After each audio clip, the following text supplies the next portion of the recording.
খুব ইম্পর্টেন্ট ঘটনা। একটা স্টুডেন্ট 100-র মধ্যে পেয়েছে 40, আরেকটা স্টুডেন্ট 40 পেয়েছে। দুই স্টুডেন্টের অভিভাবক, প্রথম স্টুডেন্টের যে অভিভাবক সে বলতেছে তোর দ্বারা কিছু হবে না, রেজাল্ট করি, পড়াশোনা করি, লাভ নাই। আরেকটা যে 40 পাওয়া স্টুডেন্ট, তার মা বাবা তাকে পাশে বসিয়েছে যে বাবা তুমি তো অনেক ভালো করছো, 40 পাইছো, এরকম করে পড়লে আস্তে আস্তে 50, 60, 70, 80 পাবা।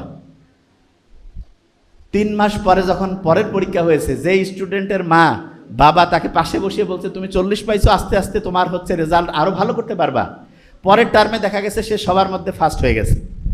এটা কেন হইল? কারণ তার ওই বাচ্চাটা সাহস পাইছে যে না, আমার বাবা মা বলতেছে আমি ভালো করতেছি, তখন তার ব্রেইনও খুশি হয়ে গেল এবং সে পরিশ্রম করে পরের রেজাল্টটা অসাধারণ করলো।